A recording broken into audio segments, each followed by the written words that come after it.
sleep. Welcome to the Bogey Banter. What did you learn about sleep? I learned about sleep inertia. And Inertia? sleep inertia. So basically, think about it this way. Every time your body goes through a sleep cycle, which takes about an hour and a half, where you go like, you're like in light sleep, then you go into REM to deep sleep, back out. Like that's a sleep cycle, one sleep cycle. Every time you do that, you gain sleep inertia. And it's like basically like inertia. It's like momentum where your brain, after a little bit, it starts gaining inertia. Your brain goes into, oh, we're doing this for the next 8 hours mode. Like that's what your brain thinks. And then that is why if you wake up after like a 2 or 3 hour nap, you're like, what the heck? I think I just got run over. Mm-hmm. So what they say is, because I always thought the only way to nap was like the 20-minute nap if you want to feel good, because it doesn't let you get into too deep of sleep. But apparently another nap length you can do if you want to feel some more effects of the nap but not feel completely destroyed is you time it for an hour and a half, 90-minute nap. And that gets you through one sleep cycle. So you're not in deep sleep when you wake up, but you're getting back into the light sleep part. And you haven't had enough sleep yet to get sleep inertia. So you're not quite like there yet. So that apparently like 90 minutes is the like preferred long nap range, which I never heard that before. And I'm going to have to try that sometime. I never really take naps. Is everyone's sleep cycle the same? Probably not. I mean, I used to track that with, because I think Apple Watches can track it, but I used to also have a Fitbit that definitely tracked it, and like I could see my sleep cycle. So maybe you'd have to do it, but maybe 90 minutes is just like the average sleep cycle. But I never thought of it that way, like trying to catch yourself at a time where you're normally going to be, like back in the light part of your sleep schedule or your sleep cycle. I used to have an app, I think it was literally called Sleep Cycle, that you'd have to have your phone in your bed at the time. I had something like that. But then it would like, you set an alarm for 5 a.m. and it would time it around 5 a.m. when you're at the lightest part of your sleep. I had something like that too. I'm pretty sure you can do that with the Apple alarm now. I don't know. It's like that wake up time thing that nobody ever looks at. Like, what is that? There's like one section of like the alarm clock that nobody messes with. It's like at the very top. I'm pretty sure. Yeah, the sleep/wake up thing. And it's like it syncs with the health app, and nobody ever messes with this thing. But I think it helps you with like sleep goals, routines, and like doing that basically. I'm pretty sure. But nobody ever messes with that. I just have like 1,000 alarms. No, I just set an alarm 10 minutes before I actually want to get up. So then I can have my alarm go off and I can lay there for a few minutes. Here's been my secret. My secret with getting up at like for work, not in time for work, but like giving myself a little bit of time is, so like the latest I can wake up for work and feel like I can get myself out the door and get to work on time is 6:30. If I wake up at 6:30, I have enough time to get up, brush my teeth, throw on some clothes, walk out the door, and I can be out the door in 15 minutes and I'll be at work on time. So what I found is I like to have a little more time than that though, like just in case. And what I found is if I set my alarm for 6:10 and I wake up and I see 6:10, 20 minutes in my brain is enough to get like significant more sleep. Like that's like, oh, I can close my eyes here and get another 20 minutes of sleep. So what I have to do is set my alarm I have it set to 6:17, and then I have a second alarm for 6:21 just in case. I always have a backup alarm. But that basically allows me, it's like the perfect time in the middle to where I'm never going to decide that an extra 13 minutes of sleep is actually worth it. So I'll be able to convince myself, like, why on earth would you go back to sleep right now? Like, it's not going to matter that much. And so I found that like middle ground to where it gets me up earlier and I'm not at risk of going back to sleep. And that's been like a nice middle ground. I set my alarm every morning is 5:20. And this for like 6 or 7 days straight, including Saturday and Sunday, I've been up at 5. No alarm. I just wake up, look at my clock, and I'm like, I love getting up early on the weekends. The only issue is on the weekends these days now, I take nighttime baby duty on the weekends to give Kenzie a break. So, and sometimes that's not even bad these days. Like sometimes that might mean I literally stir once during the night because he stirs, and then that's it, and he sleeps the rest of the night. But then some nights it's like, okay, like 5 times I had to get up and like just like situate him a little bit. So that definitely hurts it. But there's nothing better than waking up super early on a weekend knowing that you don't have to work that day and you can just you have all that time to be like do whatever you want. And you typically you have like time before the rest of whatever your family is gets up, and then so you got like alone time too. It's good time. That's why I have to get up early in the morning. Is I can't.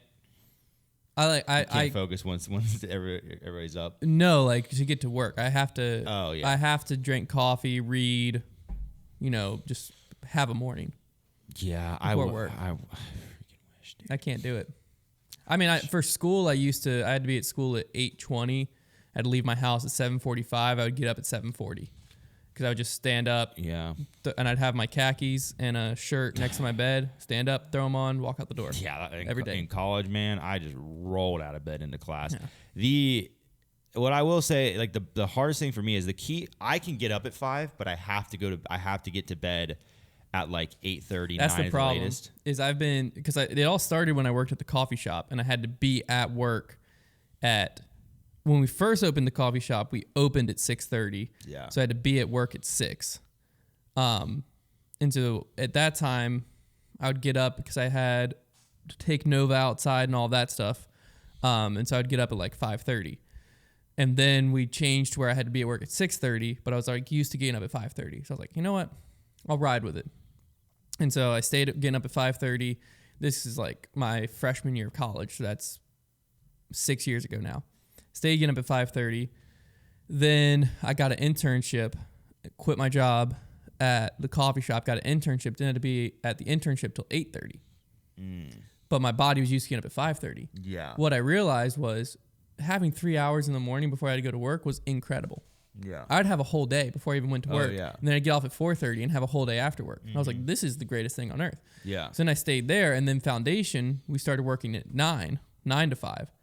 So then I was like, I started getting up like 6, 7 or so.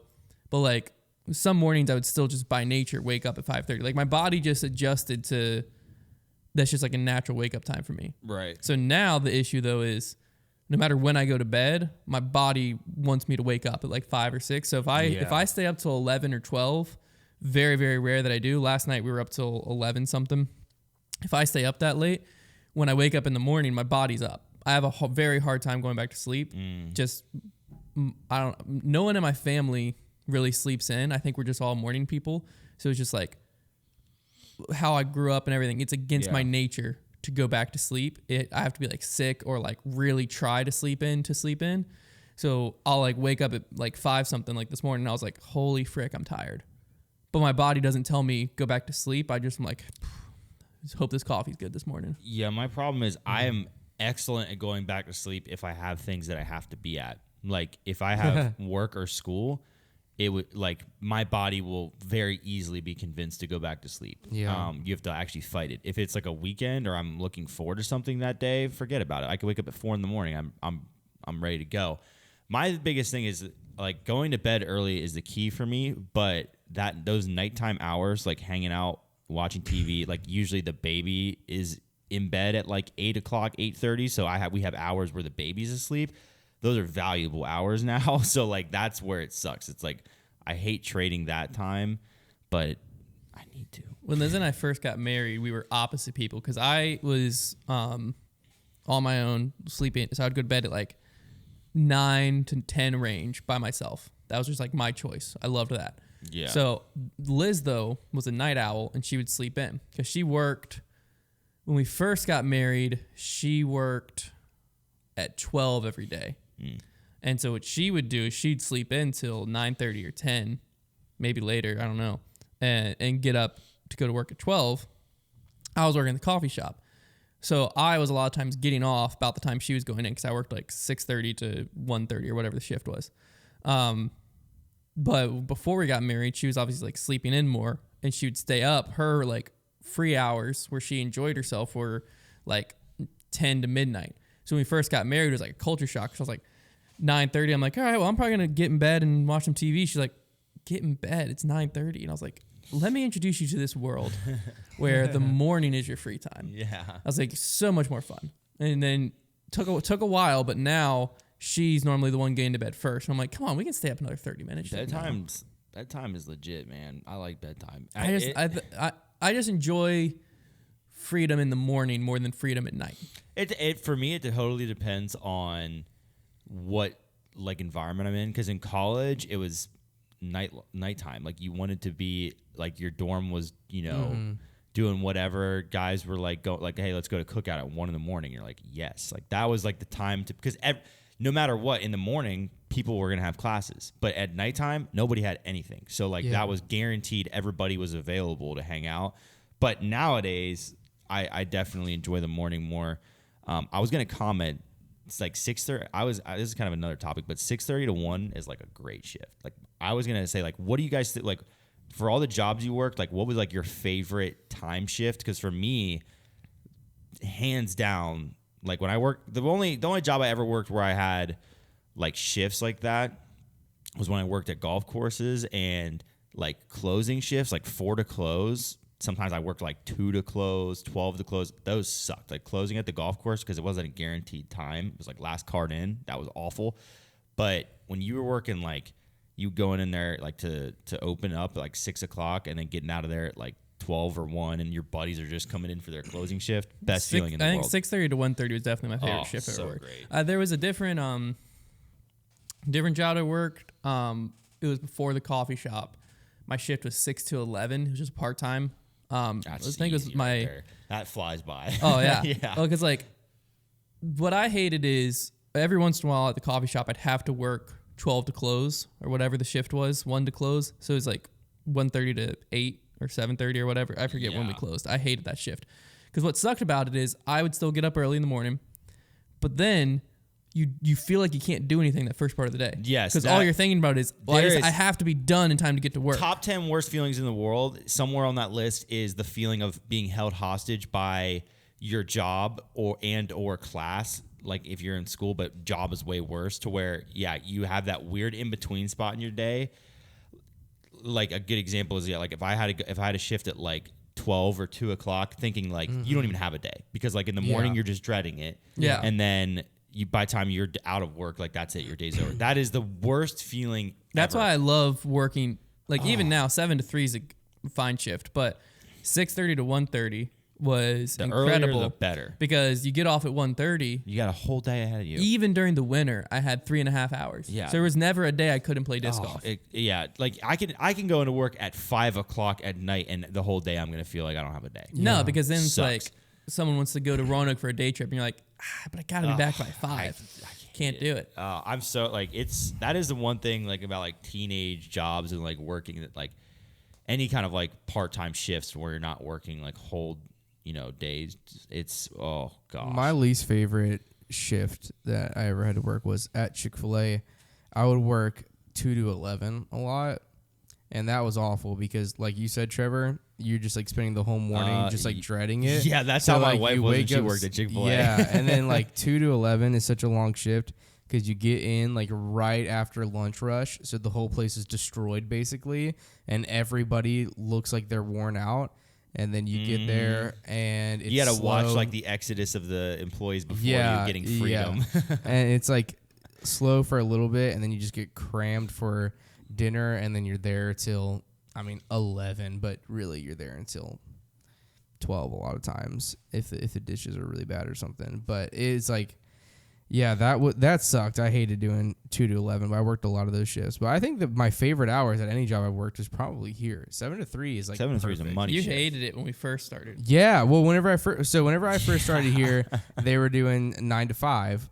Whenever you say 9 to 5, like it makes me sick. Like I that know, sounds same. gross Me to me. too. I Me do too. not want to get off work at 5 o'clock. But they were doing 9 to 5, and I would like that was early for me. 9 was early for me because my entire life I've been a late night person. My whole family has been late night people and like not morning people. My whole family now is morning people, but like we would all like if we didn't have anything to do, we were all sleeping in until late, like 11, and then but we were all probably staying up until 2-3 o'clock in the morning.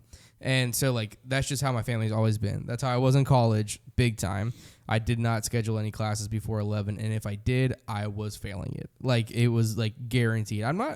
I think I passed one 8 o'clock class my whole time in college. I was a morning class guy, but it was difficult. But at the time I was at like all my classes were like 11 o'clock classes when I first started working here.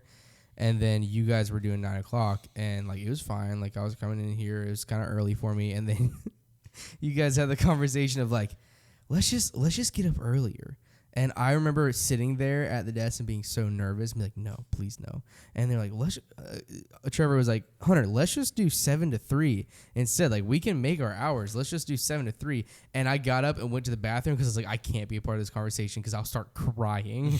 Well, back then the problem was Post office. we were the only, us three were it. That was Yeah. foundation. And so Trevor and I had to fill the orders. So if there was a day where like Trevor filled the orders most of the day, but if there was a day where like we had a lot of orders and we had a podcast to film or something, then like the post office closed at 5. We basically, like, if we had to work late, we gave ourselves no buffer time, whereas now we had 2 hours of buffer time to get to the post office. So that was like half the decision, but the other half was just like, also, it was kind of like, we can get off work at 3 o'clock. Yeah, That's what, I remember you guys just being like, "We'll get off at 3." And Think that's about all you can do incredible. after work. Yeah. Because well, at that time too, when we started 9 to 5, I loved it because I was still doing graphic design on the side. Mm-hmm. So I would get up I'd still get up early, and then I'd have like 2 hours to work before I got to work. Mm-hmm. So I could do my some graphic design work before I got to work 9 to 5, and then when I got home, I'd have very little to wrap up. Mm-hmm. So it made my life very easy. Versus then by the time we switched, I don't think I was doing any more graphic design, but I just like. Because when I there was a short period in between where I was done with my internship, foundation wasn't big enough for me to go full time yet. So all I was doing at foundation was just editing the videos. We shot like 1 video a week at that time, 1 podcast a week. So it wasn't a big workload for foundation. So the majority of what I was doing was graphic design. And I would get up, read all of that, and I'd start my graphic design work at 7 every morning, no matter what. Yeah. And I would work. Liz at that time was working 8 to 4, I think was her shift, but she was like a I forget what they're called, but basically like a courtesy driver at a car dealership, and so she never got off at 4 because 8 o'clock no one needed a ride. 4 to 5 everyone needed rides, so she never got off at 4. She worked like 8 to 5 or 6, but I would work at 7, and then depending on the day, I either was done at like 3, 4, whenever, but I was always done by the time she got home. I loved that. And then some days where I had to like, foundation has a drop coming up, plus I have a bunch of graphic design stuff or social media management stuff, then, 7 to 7, it's like I'm still off at 7. I work 12 hours. Mm-hmm. Like there was never a situation where I was like working till 9 o'clock at night. Mm-hmm. Yeah. And so I was like, that's the life. Yeah, it was miserable to me. Like the idea of it was miserable to me. But then as soon as I got married, I was so thankful for the fact of us doing 7 to 3. Like that's like just our schedule is like one of the biggest benefits of this job. The fact that we get off at 3 and then have so much time left in our day, I can't imagine. Well, the tough part is like, because I would imagine most people would love to work like that, but as you get, if you're in a household where both parents work and kids got to get to the school bus stop and stuff like that, it's like, I can't be at work at 7. No way. Yeah, as we get bigger, we may have to like have people have different schedules. That's well, yeah, I think the media department, especially the warehouse, 7 to 3 is a normal warehouse shift. That makes sense. Yeah. Which is kind of why we adopted that, is we were a warehouse that was doing media. Yeah. But the media job, like, people can kind of work what they want to work. I also like 7 to 3 because I think it's your most productive hours. Well, for me, the morning's by far my most productive hours, Definitely no doubt about it. But I know other people. I can tell you this: if I was working 9 to 5 in media still, I feel like those hours of 3 to 5 would be tough, creative wise. Like trying to come up with stuff. Remember them. My brain would be dead for those hours. They were. I remember your brain being dead for those hours. Yeah, exactly. So, yeah. Well, I think that was the other issue is even when there was a short stint where I was done with graphic design, I was like, you know what? I'm going all in on foundation. We were still working 9 to 5. But my habit was I worked at 7. So I just ended up working 7 to 5. So I just get up, work on my laptop at home, take care of some stuff, come in at 9, work. I was like, I'm just working nonstop. Workaholic, man. Which, I mean, my wife chewed me out a little bit last night because I work too much when I get home. I try to figure it out. You were on the golf course. Yeah, yesterday that was tough because I played golf and my normal like get home, pull out my laptop, sit down and like because I'm a very because I went to college. I chose to do online school for two reasons. One, I wanted to get married as soon as possible, so I went to work. Secondly, that's how I like learn and work the best. It's just on my own. Yeah, I'm a very like I got to teach myself, learn myself. I learn by doing, but I also work best just by myself. Like it's not like I get distracted easily or anything, but like if there's no chance of someone distracting me, like I can just be my office at my old not old house when we lived in like the apartment. Mm-hmm. My office was our closet. It was like a walk-in closet turned into my office, and I could just go in there. There's no windows, no sense of time. Shut the door, put headphones on, and I just worked till I was done. So if that was 8 hours, sick. If that was 12 hours, sick. Like I didn't look at the clock. I just worked. That's how I work my best. And so that's why like my most productive hours now is like when I first get in, you know, obviously we all talk, joke around, whatever. Those next few hours, which is this podcast right now, that's my most productive hours. But then my second most productive hours is right when I get home. Issue with that is I'm at home. Yeah. And so I walk through the door. My wife's like, oh, I'm like, hey, I did not get everything done today. Like I got like 5 more things I got to do. Just give me an hour. She's like, why'd you come home then? I was like, because I got to get this done. And like, she's not that way work-wise. And I'm like, I will work way better here. Like if you left me at the office, I'm going to be there 3 more hours. If I come home, I'll get it done in an hour. Yeah, you got the deadline.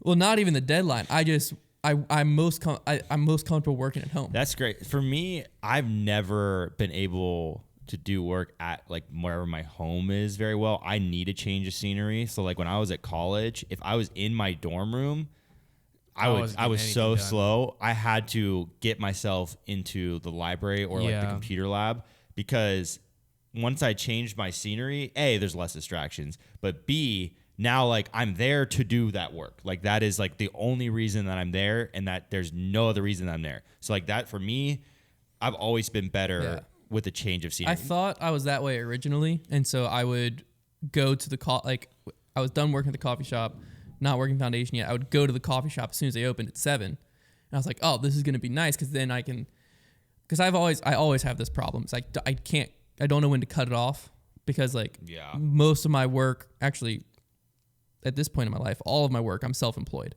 Right. So everything I do and manage there's not a schedule. I set the schedule.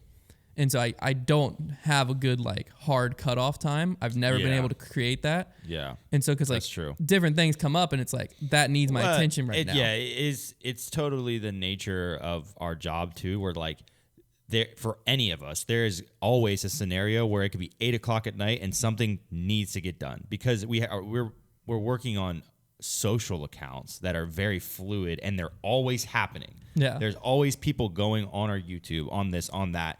So it's not like manual labor where once you leave the job site, there's nothing you can do. Like everything we do exists in a internet cloud. Yeah. So like there's always something that could need your attention and then you can give attention because we can work from anywhere. Yeah. I think that's been the biggest contention point. So that's over my last 5 years of being married is like, because over all 5 years, whether I was working at the coffee shop, I always had something I was doing on my own. Right. And I've never, that's why I was like, oh, this would be great if I go to, at the time, Paul's house to work on foundation. Mm-hmm. Then when I come home, that's a good cutoff point.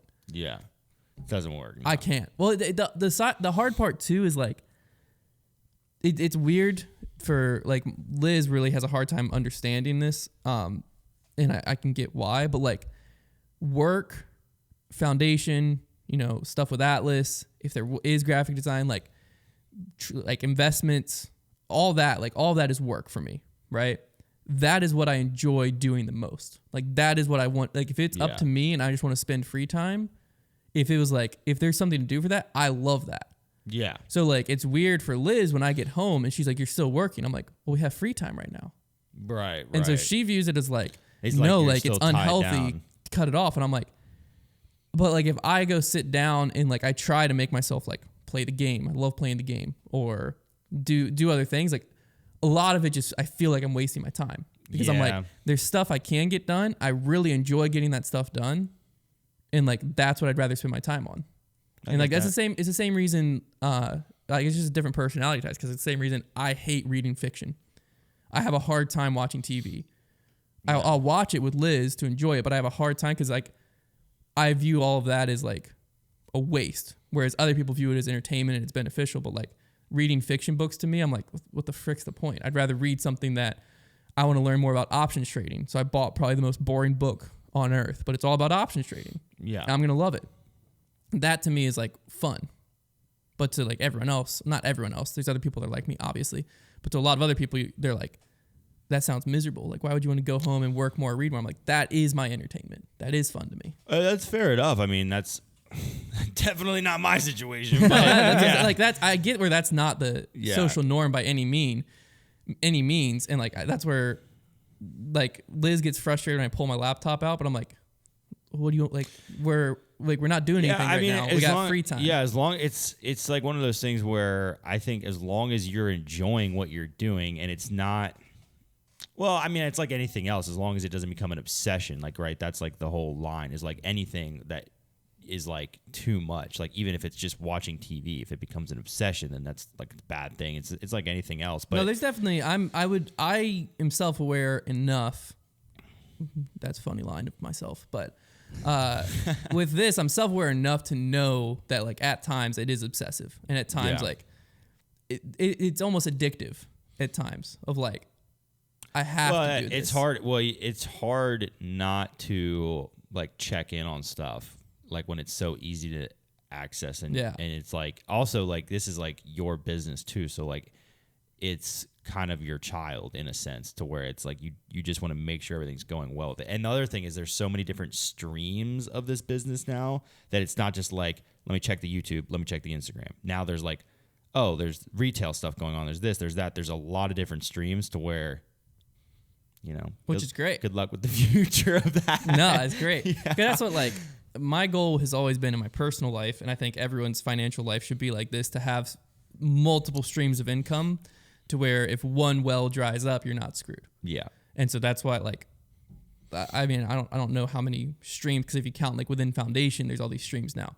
Because like Foundation, if the online store slows up, the media might be doing really well, or the retail store might be doing really well, or our distribution stuff might be doing really well, or you know what, our franchises might be doing really well. Yeah.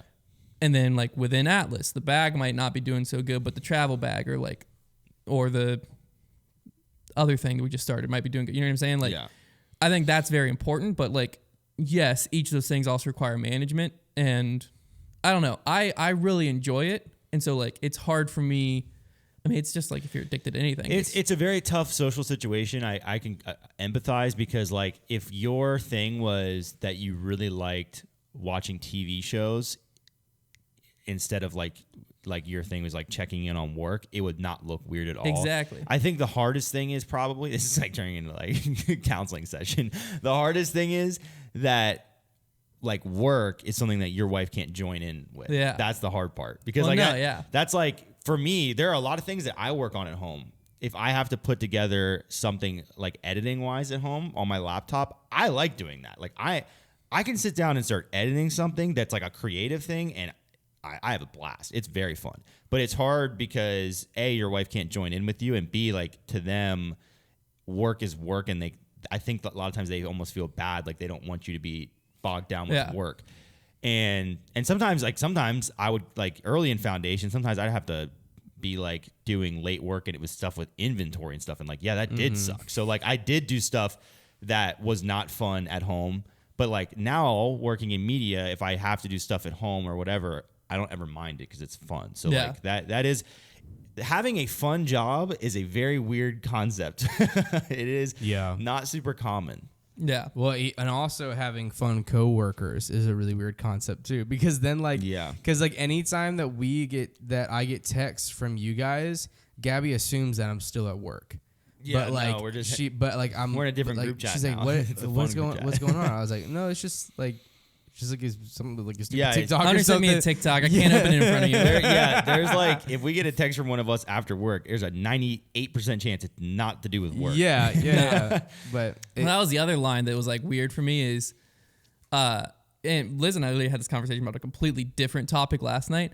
But to me, if I view texting like, obviously texting's a conversation, right? But work texting, I view it as like, I think of something. It might be something that needs to get done tomorrow. But if I don't text right then or send like an email right then or something, I'm going to forget. Yeah. There's no chance I'm not going to forget. Like maybe 10% of the time I'll remember to address it in the morning.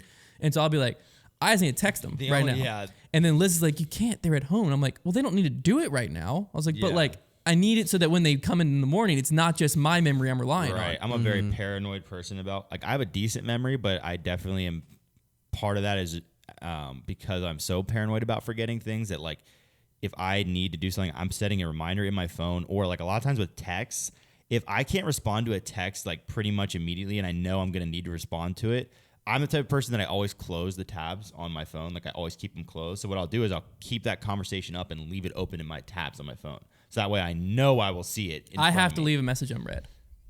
That's my only option.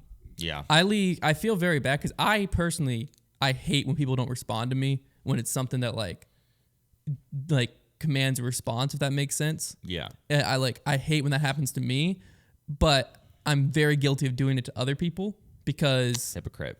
if I open a message and I'm in a situation where I open a message and it demands me to like sit down and think through a response, and I'm like, I can't do that right now. Yeah. I will not see that message ever Yeah. again. Like as soon as that message is open, because I'll try to do what you said of like, okay, I'll leave it open. Doesn't work. I'm all a the habitual time. closer. Yeah. Like I'm not looking at what I'm closing. Yeah, I'm like, oh shit, I got apps open. It doesn't. And there goes the message for all eternity. And then I'm just like, I'll go text that person like a week later and be like, I'm the douchebag. I didn't respond. Yeah. So I have to leave it unread. So there's been times where I have 45 unread messages, and my Liz will like look at my phone and be like, why do you have 45 unread messages? Like, I need to give it back to all of those people. And she's like, well, like, what do you mean 45? I'm like, well, some of them are like a month ago now. I was like, but like they built up. I didn't have time, and then like I forgot. And so then I'll have to like make a thing of like Saturday morning. I sit down and just like responding to emails, just text people back. Yeah, like, hey, sorry. Usually for Been a me, minute. the hardest ones are like family members. Like those are the ones that like a lot of times like I need to like think about my response more. And those are the ones that slip my mind the easiest. Like a lot of my texts are very like either like texts that come in our circle. A lot of times you don't even have to reply to them. And if you do, they're usually pretty quick replies. Yeah. But family members, especially older ones, you know, they text like they're having a conversation, like it's like a card practically. And I live away from a lot of my family. So like it's important to talk like that. So sometimes I'll like forget and be like, oh man, like not getting a card from the grandparents this year. But yeah, it's definitely. I think that one thing that I've been noticing a lot in my life that I've been trying to get rid of is like, I don't like that such a big thing in culture today is like busy. And like anytime you talk to somebody, you're like, hey, like, how are you doing? And you're like, oh, good, busy, really busy. And like, we almost like use the word busy like the same as like whenever we say fine, like I'm doing fine, like busy, just busy. And like, I don't like that. I don't think that's good for us. I think that a problem is that like it became such a culture on like TikTok and stuff that like hustle, like the whole Gary V like hustle, like everybody's hustling and everything. Which like I think it's good to be successful. I think it's good to be wise about finances. I think it's good to like work hard. I think that we're supposed to work hard, but like I think it depends on what you include in your definition of busy too, because I think like if I tell somebody. If you ask me if my life is busy, I would say yes, but mostly because when I get home from work, I'm taking care of a child. So like that part is like not busy work related, it's busy family related, but maybe it like doesn't fall into maybe it's not the right definition because like it is busy, but it's also like obviously that I'm taking care of my loved ones. Yeah, so that makes like, sense. I think that's what happens too is like people like fall to that word busy. Like my life is busy, but it's busy too in the sense that like, hey, I'm going on vacation. I'm leaving after work today. And like that's going to be a busy vacation. We're doing a lot of stuff. So I think it's like one of those like definition things where it's like, because you just asked me, is my work life busy? I'd be like, well, yeah, I mean, during the work day. And then like, I mean, it leaks over a little bit, but it's not like hectic, stress, crazy all the time, just certain weeks out of the year. But if you add everything in my life, like it's a full life is what it is. Yeah. You know, I'm not just like, I don't think most people probably don't have a not busy life, like, or not like full life until retirement, essentially, like, because you're doing stuff, you know. I think that there's something that people don't think about that much today is time to, let your body and your mind respond to what's going on in your life. I think that we react so much. That's we true. react so much to everything that happens in our day. We never just give ourselves time to like slow, because you think about it, like, and I'm not talking about us three. I'm not talking about anybody specific. I'm just talking about people in general. We have so much access to stuff that we like lay down at night and it's just like brain being filled with stuff until we fall asleep. Maybe that's TV, maybe that's our phone, maybe that's a book, anything. Then we wake up, and like as soon as we wake up, our brain being filled with stuff until even whenever I go take a crap on the toilet, I am just like filling myself with stuff and emptying myself with stuff. I was gonna say, the good news there is it's an even trade. There's definitely not a lot of like sit down and process. I think stuff. that like I get that, because I noticed it's not as bad now that I'm married. I guess maybe because my brain is like I don't know, but before I got married, I couldn't go to sleep if the TV wasn't on. And I started to really, and I don't think that's wrong. For me, what I noticed, because everybody's different, that was like, whenever I turned the TV off, my brain would just wander, and I would think about all the problems in my life. I would think about all the things I'm stressed about, and I didn't like that. I did not like that my body was thinking about that. So I would just turn on the TV, it would drown it out, I'd fall right asleep. But I think that like maybe that like decompress time before you go to sleep is like important. Maybe it's important for your body to be able to like, mull over what happened in your day, like what's going on in your life. I like that. That's why I think it's important for me to have a morning. Yeah. The morning is. Yeah, that's a great point. Because the other thing is I'm not getting notifications at 5 a.m. Because no one else is awake. Yeah. No one's doing nothing on my phone or my life. Except for you might be getting a text from me just saying that. And sleep. Because like I am a very like reactionary person in a lot of ways, and a lot of times that can be good. It can also be very bad, because a lot of times what happens is like something happens and it seems like such a big deal to me in the moment, right? It's like, this is crucial. I got to do it right now, or this is such a huge thing going on or whatever. And if I can convince myself to sleep on it, then I wake up in the morning and I'm like thinking through my day, planning out like what all I have to do that day, whatever, just like very quiet, very slow time, right? A lot of times during that period, I realize that wasn't a big deal at all. Right. Like that's not even like, I don't even have to think about that today. Like really, like I thought that was the world was ending yesterday and it's nothing. Versus like, because we sleep with the TV at night mainly because our dogs will like hear a squirrel or something and start going crazy outside, or like they're not outside, squirrel's outside. And if I turn TV on, settles it, home free. And same thing with like, basically, I turn the TV to a volume that wind I won't hear, but someone breaking into my house, I would. Yeah. So then it's like if I hear a noise, I got to worry about it. Right. But I'm not going to hear a noise I don't have to worry about. Yeah. That helps me sleep. So I turn on HGTV because I'm not going to be interested in that, most likely. Yeah, dude. Sometimes, Property every once in a while. Brothers. Well, I turned on Food Network originally. Yeah, well, that'll just make you hungry, though. Oh, yeah, dude. No. Really? I can't eat the majority of what's on That there. makes sense. So good point. Good point. I have but my biggest thing is watching food television while I'm eating. Yeah. yeah. Love that. But I would I mean, issue with Food Network. I'm into that. I would wake up and every once in a while it'd be like one of those like rebuilding a restaurant shows or something, and I get into it. Yeah. And so I'll wake up at like 3 a.m. and be like, I gotta go to the bathroom. I'll go to the bathroom. I'll come back. I'll look at TV, and the next thing I know, I'm watching them rebuild this British restaurant in Texas, and I'm up for 2 hours, and I'm like, tough. Hunter, now it's 5 o'clock. Great. I woke up at 3 today. That reminds me of something that happened to me on one of our battle trips. Oh yeah. Well, I went to bed. We all went to bed, and like basketball game on. With the basketball game, and I'm not used to sleeping with the TV on anymore. It doesn't really bother me, except for every once in a while I just wake up sweating, and I'm like, "What's happening?" Because the TV in a hotel room is always the size of the wall, and so bright. It's just so bright. I turn it off, and so I woke up in the middle of the night. You guys are sound asleep, and I'm just like looking at the TV, just like freaking out. And the thing on the TV is this girl who got mauled by dogs. And she got attacked by like 5 pit bulls. And they like ate every inch of her skin off of her body. And this is her post like surgery and stuff like that. And I'm just staring at this girl that looks like Two-Face from Batman, and I am terrified laying in bed. I'm just like, oh my gosh, I'm gonna cry. There are like those like wake up groggy feelings. Like one of the biggest ones is waking up in the middle of the night to a bright television screen. Yeah, like yeah, you'll feel so like confused. you died. Mm-hmm. And I am like, I don't mind these days. Like TVs have gotten so much bigger and brighter than they used to be when we were kids. Like falling asleep to them. So like, I'm not a huge. I can definitely fall asleep to TV. And when Kenzie was pregnant and it took her a lot longer to fall asleep, and her sleep schedule was way off of mine because I was waking up early for work. She would watch TV usually while I was falling asleep anyways. Mm-hmm.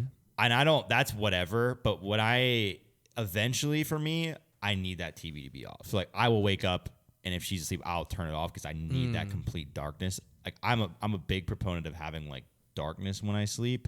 I But put a hood over my head. there you go. I sleep in a hoodie almost every night. Really? I Hood cannot up do that. like this, because then I watch TV, and then the second I turn, put my head into my pillow. My Hood best, covers, I'm out. my preferred feeling of sleeping is not wearing a lot of clothes. Like I'll sleep in my underwear, but then having as much blankets and covers as possible. Yes. Like I want Yeah. that to be what's keeping me warm. But there are times where it is just cold enough where you can sleep in the hoodie and whatever, and like that's a great feeling. I can't do it. I love sleeping in a hoodie. Camping, growing up camping. Oh yeah, we camped in put like tents. 4 layers of socks on. Yeah, so like we would bundle up like all the way and sleep in hoodies and stuff. Some of the best sleep I ever get in my life. You'd wake up to like the sound of like the cicadas and like the sunrise, and it'd be just still like that morning cool, and you'd feel like you slept for 20 hours. I would say probably every single night until I was like 16, I slept with the blankets over my head. Oh, And it's because glad you're still here. And it was I probably have some kind of oxygen problem with my brain. But like it was, and the reason is because I was so scared every single night, because my family would make me watch scary movies. Like my whole life since I was like little, we would have like family movie night, and like, haha, it's The Grudge, and I'm like, I don't want to watch this, and like, you have to, it's family time, and then I would be forced to watch these scary movies, and so I would, from a very young age, I was terrified of being alone in my room, and so I would literally sleep with the blankets over my head, because then I was convinced that nothing was gonna get me. When I was young, I would only my bed was up against a wall. Like one of the whole sides of it, and I would only sleep facing the wall. I didn't want to be like facing the door, which is like kind of counterintuitive, but that's what I did. Yeah, that's how I slept. Because you can't see it can't hurt you. That's exactly right. Did I ever tell you guys about the time that I like flung myself out of my bed? I think so, but maybe not. On the I had a nightmare one night that. Because we had just watched a scary movie where a guy was buried alive and a snake got in the coffin with him. That's terrifying. And my bed was lofted. It was like about 5.5 feet in the air. And there was a wall on the side and there was a wall on the back. And I like had a dream that, and I used to sleepwalk really bad. I had a dream that a snake got into my bed, and so I started freaking out. Like it was like real to me. Like I opened my eyes and there was a snake in my bed. I freaked out, and I pushed myself all the way to where my back was facing the edge of my bed where the ladder was, and I put my feet on the wall, and I just kicked myself completely off of my bed and landed flat on my back on the floor. And then I just like woke up and I was on the floor, and I was like, man, and I just climbed back up the ladder and went back to sleep. Do you guys ever see it? Like, do you ever have moments like, you know how like it'll be like dark in the room and you'll see like a silhouette of like, it might be a coat hanger or whatever, and like it like appears to be something else. Like I had some moments growing up where like there was something that was so looked so convincingly like another person or a creature or something. Like it was like so convincing that I knew it wasn't real, and yet I had to get out of bed and like I was like, what is that? Like I would forget like what is in my room and be like, I need or to you like shine your Did you ever go flashlight. attack it? I never attacked it. I did. Mine. What about this? Oh, did you guys have this? Did you guys ever worry about like what's hiding in the shower situation? Yes. I still do. I do not pee without opening the shower. Yes. Oh my gosh, that makes dead serious. I Liz don't gets do so it. mad at me. I'm like, Liz, it's a like I said, I'm Are in the you most vulnerable serious? state. Yeah. Well, because I don't do it anymore, but I used to. there was like, I there could was not do in it. like middle school or high school. There was this family that we were somewhat friends with, and they woke up one morning, and something, I forget what it was, in their house was gone, just missing. And then their front door was broken. And she's like, oh my gosh, someone broke into our house last night. And so they called the cops. Cops come over. Sure enough, someone broke in. I don't know if they ever found the person. But what happened was the wife was like explaining.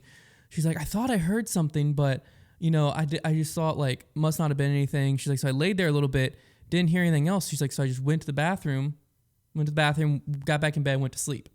So the cops like start looking around, footprints in the bathroom, in the shower. Oh my gosh. And the cops are like, most likely he heard you rustling, hid in the shower. Well, and so I told Liz, I said, you know, at least he stayed hidden in the shower, and that was his goal. Not Yeah. to, well, his goal wasn't to kill anyone. Yeah. His goal was just to rob the house, but apparently. But I told Liz, I'm like, I'm at my most vulnerable state. Like, my pants are down. Very true. I'm midstream. I was like, if someone's behind me, I want to face them a fair fight when I get in that bathroom. I don't want to be standing there. So when I was like, before I got married, I was living in that apartment. I just took the shower curtain off. It was just the clear inner liner. Because why do you need a shower curtain? First off, no one uses my bathroom but me. So I had an inner liner. So then I walk in the bathroom. I don't even got to check it. I can see. You can't hide there. You can't hide there. That is so funny. But now I've also like had moments where I'm gonna replace your clear shower curtain. Well, with a now we shower don't curtain have a that's clear a shower life-size Now he just picture opens of your it. shower. Liz gets mad. Liz, well, I personally am like, Liz, this is our bedroom, our bathroom. We have a guest bathroom. No one uses this bathroom but us. Why does the shower curtain have to be closed? That's a silly question. Just keep it open. Yeah. Aesthetic. I'm like, it's fine, but there is a chance that like, The answer to every question I ever have of my wife's is simply aesthetic. did y'all ever like and I accept that. most time I like walk into the bathroom, I just pop my head, but every once in a while I'm feeling just risky. I'll punch it. Just like walk in, just I used to like. I would be like, really. No, I mean, when I was younger, I would definitely peek in there sometimes. The other thing I still used to do. I do, refuse. my whole You life, get- I always did If I that. ever I come don't to do y'all's it anymore. house, don't but I hide used to anything in the always. shower because I can't pee in the bathroom unless I look behind the shower curtain. And you're gonna be there's ready to this fight thing- if you see somebody in Oh there. my yeah, I'll gosh, fight bro. someone. This is what I would have done. I have it. Like I had friends' houses where like, because I mean, you're cleaning up before someone comes over. You want to make your house look nice. No time. Throw stuff in a shower. We've been there. Never done that. I've never done Really? that. Like you. Closet, sure. Shower, no, but kind of. I've done it, but I went to a friend's house. I forget how old I was. I was in like high school, and I had to pee. It was like 2 a.m. and I was like, oh shoot, gotta go to the bathroom. Walk out to the bathroom. It was like their whole family. Like we were there. They had like 2 bathrooms, and we were staying in one of the bedrooms. So we walk into the bathroom that like people shared, and I pop it open, and there's just a bunch of stuff in there. In the bathroom, like it scared me at first because like I pop open the shower, you always expect to see nothing. Yeah. There's stuff there. I'm like, oh frick. I was like, oh, okay, it's just crap. And then I like peed, and then I like said something to my friend in the morning. He's like, oh dude, my mom's gonna be pissed if she knows that. Like that's where she hides stuff when people come over.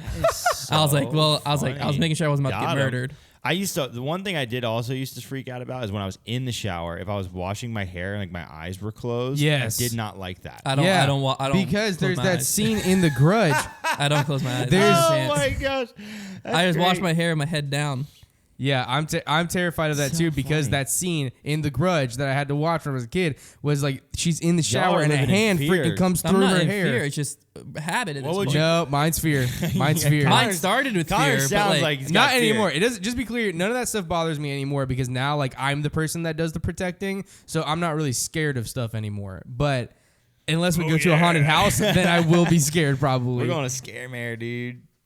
I don't want to do that. That one's not even scary though. Yeah, but I will get scared. I We're work going. myself up. My brain is too powerful. We're going, dude. I just want to go because I know you're the guy who'd be like, I can see you right there. You're not scaring me. Like the guy No, I talks won't. through it the whole time. I won't. I'll be completely silent.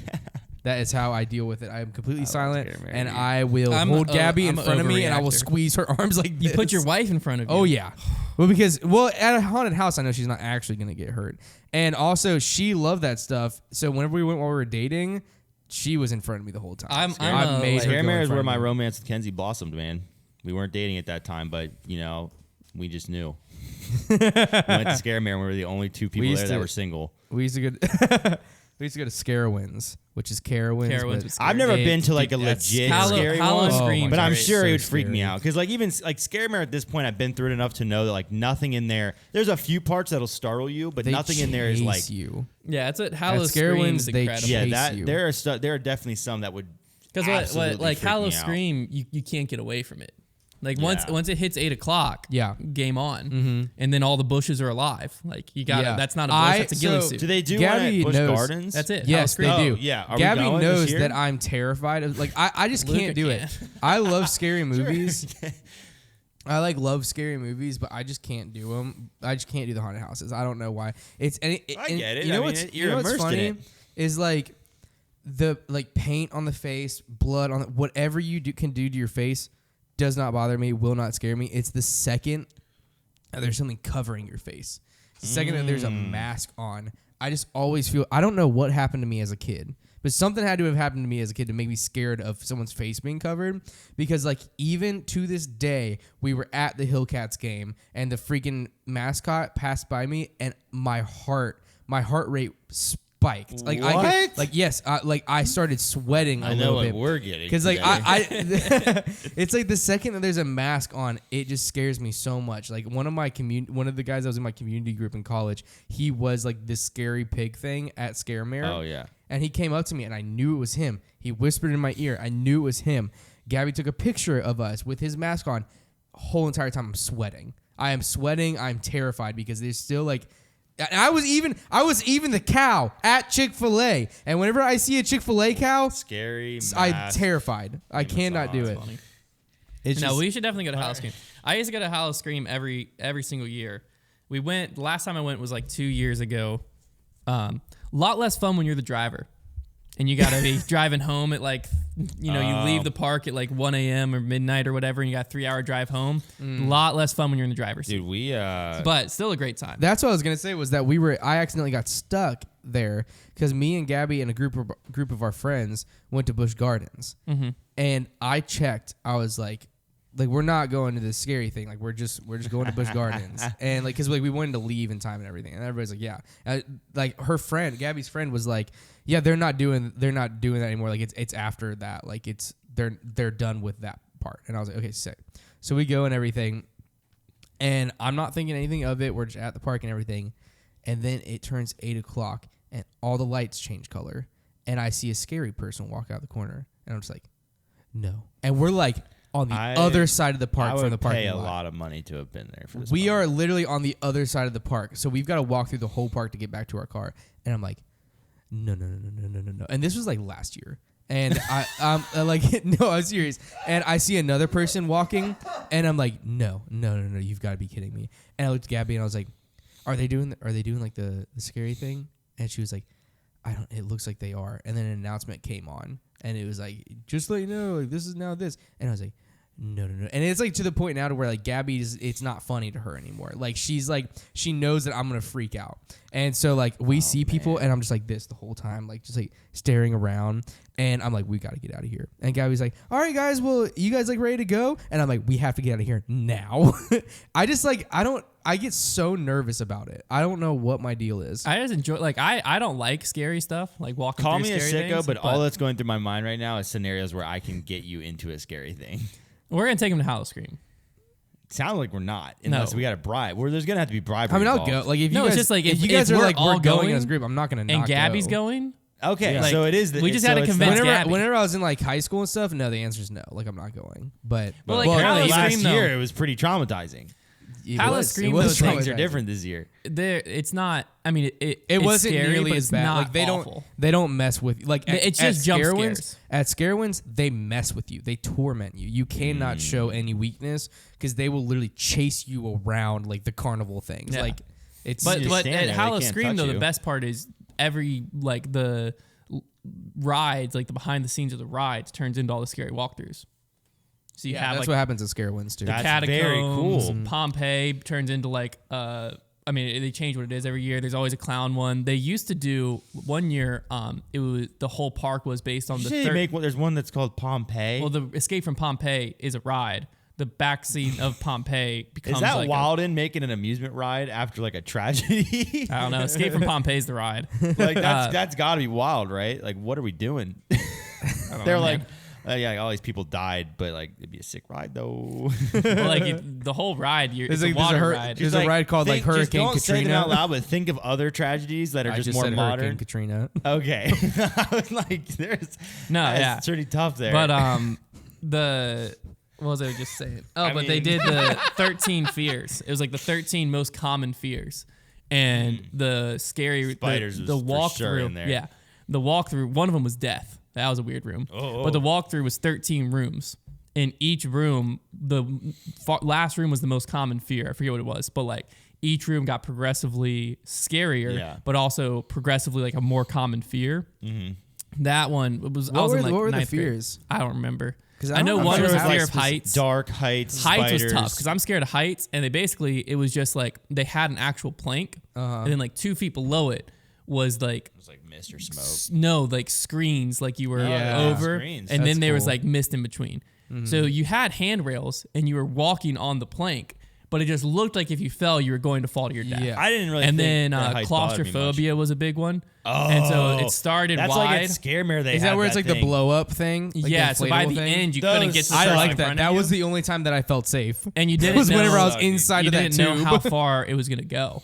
And so that was a Yeah. tough one. I wasn't claustrophobic. I became claustrophobic that night. That one's tough. Spiders liked was that. one. I Clowns was one. The death room.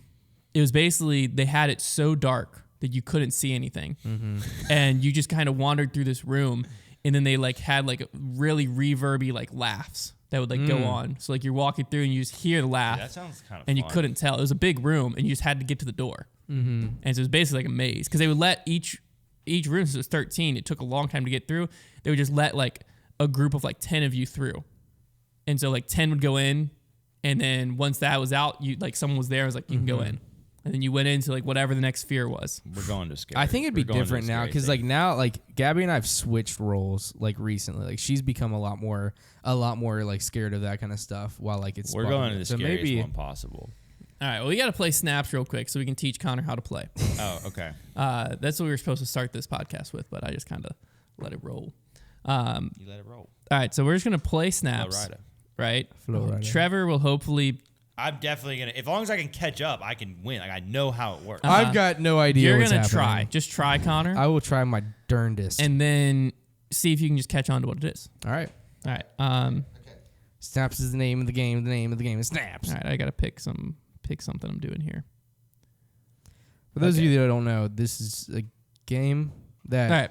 you have to understand, and I don't understand. Snaps the name of the game. The name of the game is Snaps. Really pay attention.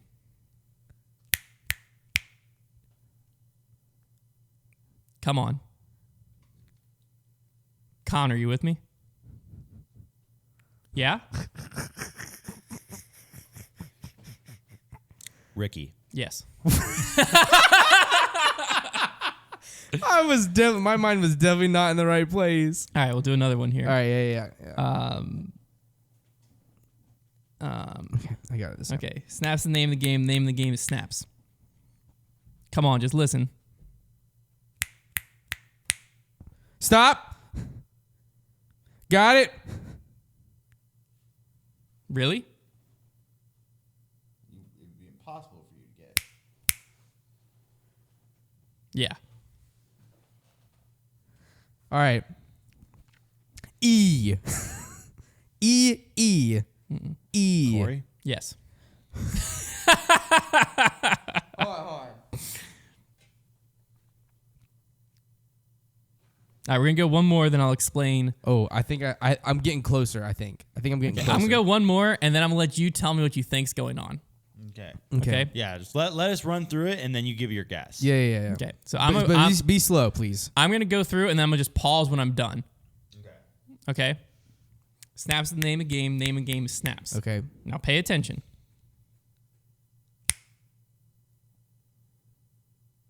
There you go.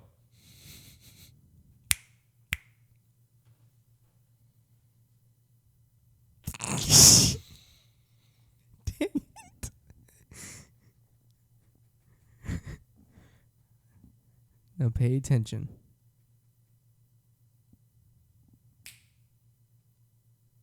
There you go.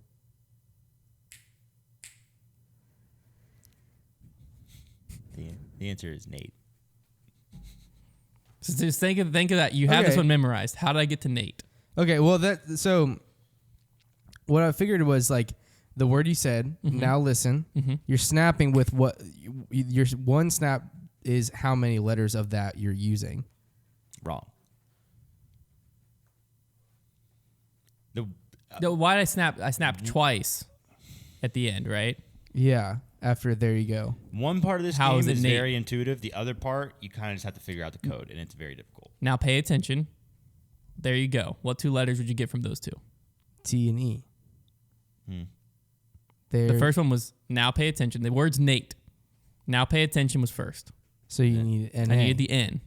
Okay. And then it was a blank where the snap came in, got me to an A. And then there you go, got me a T. And then there was a snap, got me an E. Yeah. So He is figuring. A is 1. Snap. E is 2. E is 2. Okay. Oh, so all your vowels. Yeah, baby. All right, now we're going to play one more, Connor. You ready here? Yeah, there we go. All right, this one's just for Connor. won't Don't answer. answer. I won't This one's answer. for you, Connor. All right? I'm not good at spelling. Let me It's go. not like Forrest Gump. But I know my states Not real good at well, spelling. though. I'm not good at spelling. Lieutenant Dan, ice cream. All right, ready? Snaps is the name of the game. The name of the game is Snaps. Just pay attention. Just pay attention. Hold on. He's already messed up. Yeah. Why did you? What? Why did you emphasize the pay part? It's I was just saying okay, the phrase. Okay. Okay, I'm gonna start over. Snaps in the game. You know it. Yeah. Just pay attention. That first part it can also be a code, but Hunter is. I don't know playing the it second part of it. I know there's a way that Snaps is not the name of the game. I don't know what that because changes. you're basically saying that the word you're trying to get them to guess. I believe it's like you're giving them the exact name, whereas there's another way where you're giving them something that is more like clues instead of a name. They only covered the one way, and the second time they played it, someone said not the name of the game, and then the guy goes, "Well, what the frick is that?" And then the TikTok ended, and I was like, super "Okay, I'm not going confusing. there." There are a lot of different Okay. clues. All right, hit me with it. Snaps the name of the game. Name of the game is Snaps. Just pay attention. All right. All right. Maybe you're onto it. Solid. James. Yeah, Connor.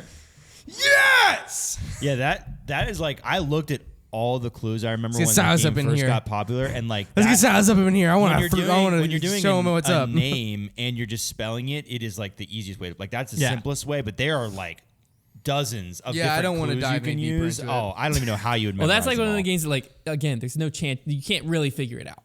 Like, if I, like, how I talked you through it, If you know the answer, Yeah. you could. then you can't. Yeah. Yeah. But I'm saying, like, if you just walk in, they're playing Snaps. You're not getting Yeah, it. you're gonna be pretty. The other one I confused. played when I was a kid, or not even a kid, I was in, like, middle school. We played it when I went to China, was you had a towel, and you passed it. And there was one person that was the leader, and no one, like, if you knew the game, you knew that whoever started was the leader, and that was the only person you needed to pay attention to. But what would happen is you'd pass it, and then, like, so I'd pass it to you. I would do something with the towel, pass it to you. Yeah. You do something with the towel, pass it on, and then the room who knew how to play would say yes. And then they'd pass it, like, then someone who didn't know how to play would pass it, and you'd go, nope. And they'd be like, I did the same thing. So, like, I would, like, tie the towel in a knot, and then untie it and pass it to Trevor. Yeah. Trevor would take it, tie the towel in a knot, untie it, pass it on. I'd be like, yeah. And the next person would do it, I'd say no. Because all that mattered was if your feet were crossed or not. Yep. And so I'd be sitting, you'd sit there, and, like, sometimes, like, It's the best. it was so fun because you could get like a room of like 20 people, and like 15 of us would know how to play, and 5 people wouldn't. It's the best feeling. And then you like everyone would tie in a knot, and then you get someone who knew how to play, and they would take it, look at it, and just pass it, and you'd be like, "Yep." And then the whole room just explodes. Because then the other 5 people were like, "He didn't do it. I don't understand." It was just if your feet were crossed or not. That is so the best. funny. Yeah, love that. games like that where it's like this is just a distraction. Yeah. Like then I love do that. love that stuff. That's funny. Have you ever played the game Mao? Haven't played Mao. Of course. I've heard of it. I don't remember what it is. I don't remember every. I don't Well, I remember. mean, I everything could with tell it, you, but- but I have to kill you. No, number one rule of Mao is you can't talk about Mao. It's like the game, but there's actually rules to Mao. Okay. We played in China. It was a very frustrating experience. That's funny. All right. I was very frustrated the first time I played it as well. Same, dude. No, not you, Trevor. All right, what noise we making?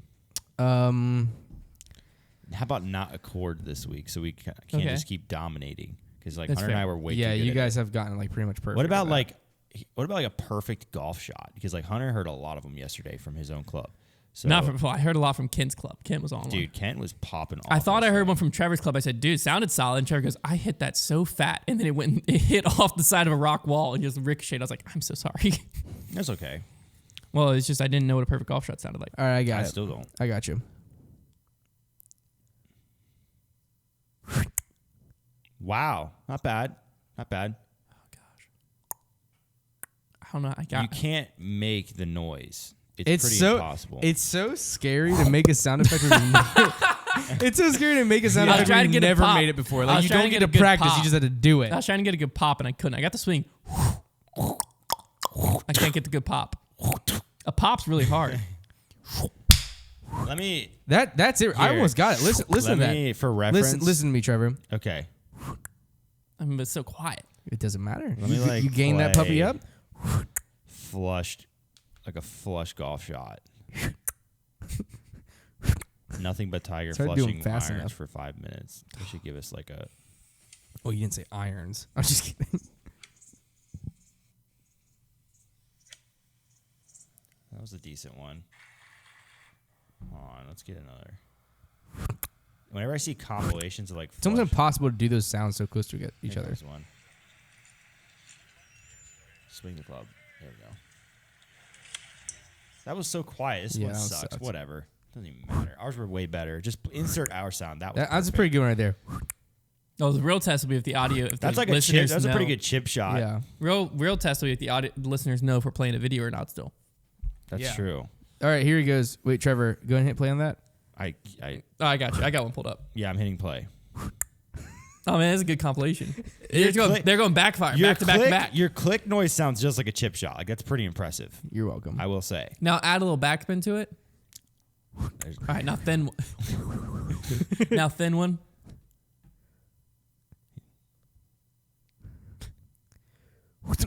Yeah, that was. I think you hit it thick. No, this is my thick. This is my thick. Have you seen that? Have you seen You that stuck TikTok? the club in I the was saying, have you ground. seen that Funk. TikTok where the kid swings and the club gets stuck in the ground? His hands come through and he looks back and his No, club just. Oh, That's so That's funny. I'll show you all hilarious. after this. It's funny. All right, we're off the show. Bye. Bye. What do you gotta do? Mailbag. Oh, we got to toss. Here we go. Horseshoes. We're 2 for 3.